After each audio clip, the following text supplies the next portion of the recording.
So ito yung mixer na 20 channels. I think it's a 24. Kasi sinama nila yung left and right, dalawang left and right dito sa sa step 1, step 2. So left and right.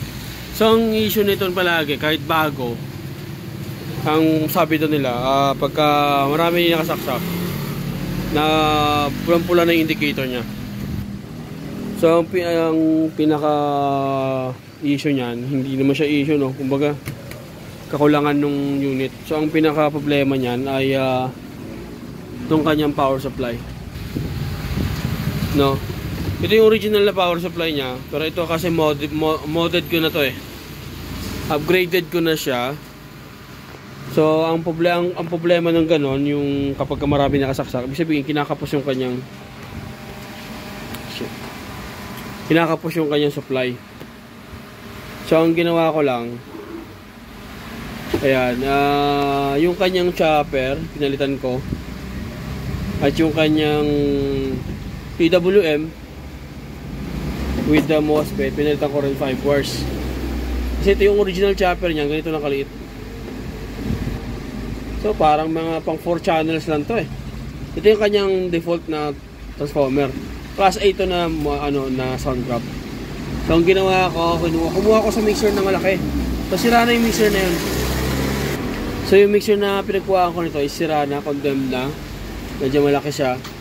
So nung last time kasi bumili ako, ganito rin kalaki yung chopper niya, pang 32 channel So kinuha ko siya, mas malaki siya. So yan ang inilagay ko dyan.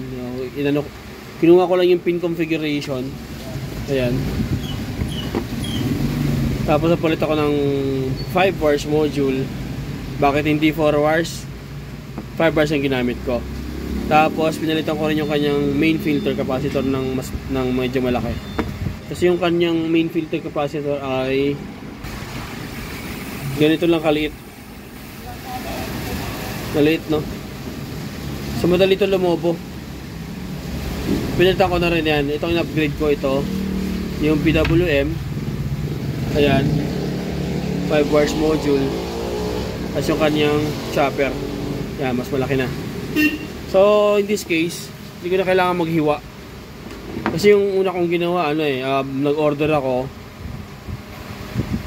Tapos hiniwa, medyo pang Yamaha kasi yun, pang MG32 yun So sinapchap ko yung part ng saksakan para kumasya.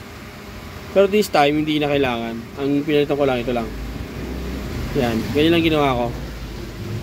Yan.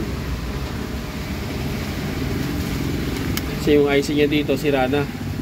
Tsaka burado. Tingin ko UC38 something yun Pero burado siya. Kaya hindi ko na kasi nagkaroon ako ng problema dyan. Yung pinaka main coil ng 350 volts, yung dulo niya, yun yung supply ng IC. So nasira yung IC. Yung MOSFET hindi naman. Yan, nilagay ko yung 5 wires module. Okay.